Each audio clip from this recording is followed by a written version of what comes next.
मगरिब की नमाज के 4 बड़े फ़ायदे हैं। इस वीडियो में आप मगरिब की नमाज के 4 बड़े फ़ायदों के बारे में जान पाएंगे। आज की वीडियो सभी के लिए बहुत ज़्यादा खास है। आप सभी लोगों से इल्तिजा है कि इस वीडियो को आखिर तक ज़रूर देखें। वीडियो पसंद आए तो लाइक और शेयर करना बिल्कुल ना भूलें। दोस्तों, हम उम्मीद करते हैं कि हमारे सभी भाई बहन खैर आफियत से होंगे। आज की वीडियो में हम आपके सामने मगरिब की नमाज के 4 बड़े फ़ायदे बयान करने जा रहे हैं।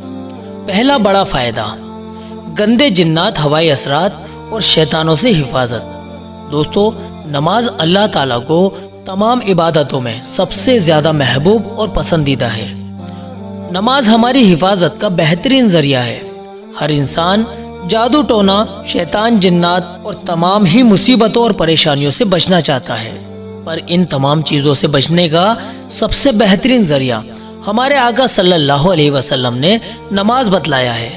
बुखारी शरीफ की रिवायत है जिसमें आका का फरमान है, लोगों, जब सूरज गुरूब होता है यानी सूरज डूबता है तो उस वक्त शैतान और तमाम शैतानी चीज़ें बाहर निकल आती हैं।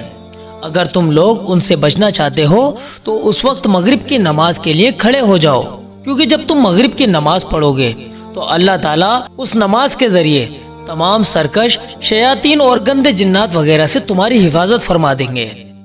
दोस्तों, आज के दौर में हमारे माशरे की सूरत हाल क्या है उसके बारे में तो आप सभी लोग जानते हैं। आजकल हर बंदा परेशान है। अपनी प्रॉब्लम का सॉल्यूशन निकालने के लिए वो गलत रास्ते इख्तियार करता है। कोई किसी ढोंगी बाबा के पास जाता है तो कोई किसी आलिम यानी तावीज़ गंडे वाले के पास जाता है, उससे अपनी शिकवे शिकायतें करता है। फला ने मेरे ऊपर जादू करा दिया है, फला ने मुझ पर कुछ करा दिया है, मेरा काम नहीं चल रहा, मेरी दुकान नहीं चल पा रही, कारोबार बिल्कुल ठप पड़ा है, जिंदगी में चैन और सुकून बिल्कुल नहीं है, जिस काम में हाथ डालता हूँ बस नाकामी ही देखने को मिलती है। इसका हल बताइए। दोस्तों, अगर आप इस तरह की तमाम परेशानियों से छुटकारा पाना चाहते हैं तो आप किसी तावीज़ गंडे करने वाले के पास मत जाइए। बाबाओं के पास इस परेशानी का सॉल्यूशन नहीं है, बल्कि इसका हल यह है कि आप मगरिब की नमाज को पाबंदी से पढ़िए। इस नमाज की बरकत से अल्लाह ताला आपको इन तमाम परेशानियों से निजात दे देगा। दूसरा बड़ा फायदा यह है कि कब्र में नमाज सरहाने आकर खड़ी हो जाएगी। और ये सिर्फ मगरिब की नमाज का ही नहीं है, बल्कि तमाम ही नमाजों का फायदा है।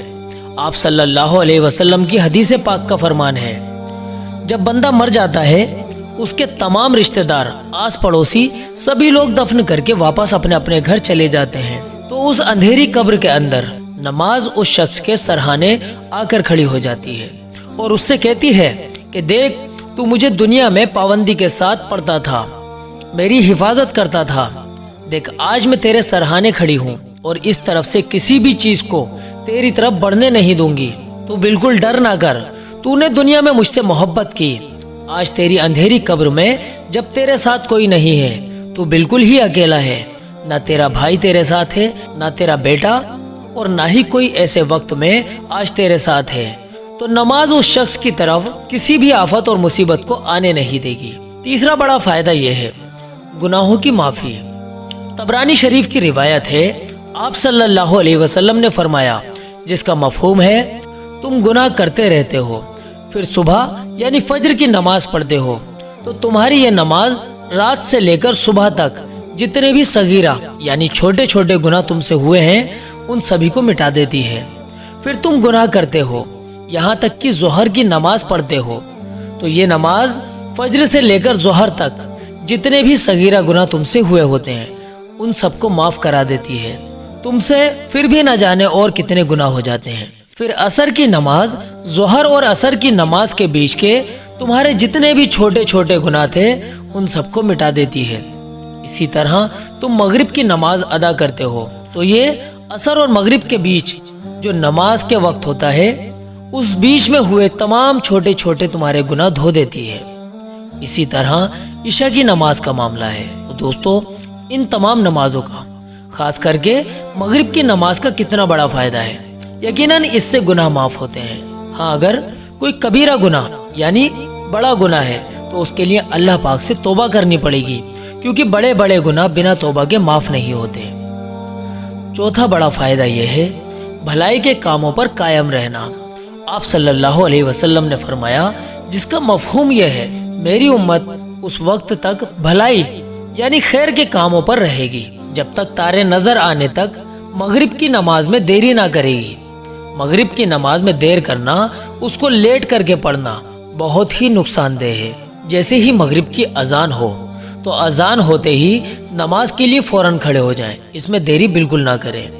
جب تک ہم ایسا کرتے رہیں گے تو آقا صلی اللہ علیہ وسلم کا فرمان ہے کہ ہم خیر پر قائم رہیں گے، اور اگر ہم مغرب کی نماز میں دیر کریں گے تو ہم خیر اور بھلائی سے خالی رہ جائیں گے۔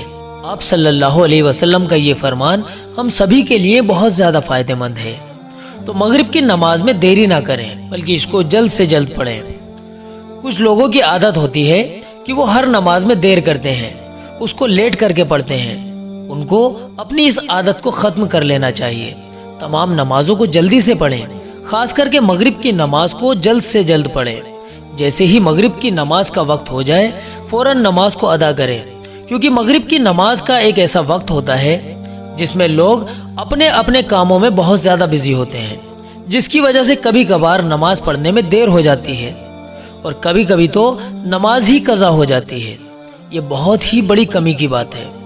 ذرا سوچیں ہم اللہ پاک کی کتنی ان گنت نعمتوں کا استعمال کر رہے ہیں، تو کیا ہم اس کے لیے اپنے 10 منٹ بھی نہیں نکال سکتے؟ تو دوستو اس میں کوتاہی نہ کریں، بلکہ جیسے ہی مغرب کی نماز کا وقت ہو جائے فوراً نماز کو ادا کیجیے، اور اسی طرح تمام نمازوں کا بھی حال ہونا چاہیے۔ جیسے ہی کسی بھی وقت کی نماز کا وقت ہو جائے تو فوراً نماز ادا کریں۔ دوستو یہ تھے مغرب کی نماز کے 4 بڑے فائدے۔ ان میں سے کچھ فائدے دوسری نمازوں کے بھی ہیں، تو آپ ہر نماز کو پابندی سے پڑھیے۔ اس ویڈیو کلپ کو صدقے کی نیت سے دوسروں تک بھی شیئر کریں تاکہ اس ویڈیو کلپ کے ذریعے دوسرے لوگوں تک بھی اہم جانکاری پہنچ سکے اور وہ اس کا فائدہ اٹھا سکیں، اور آپ بھی ان کے ذریعے سے ثواب کے مستحق بن سکیں۔ چلیے دوستو اس ویڈیو میں اتنا ہی، بہت جلد ملتے ہیں اگلی ویڈیو کے ساتھ۔ تب تک کے لیے آپ اپنی دعاؤں کے ساتھ ہمیں اجازت دیجیے۔ السلام علیکم ورحمۃ اللہ وبرکاتہ۔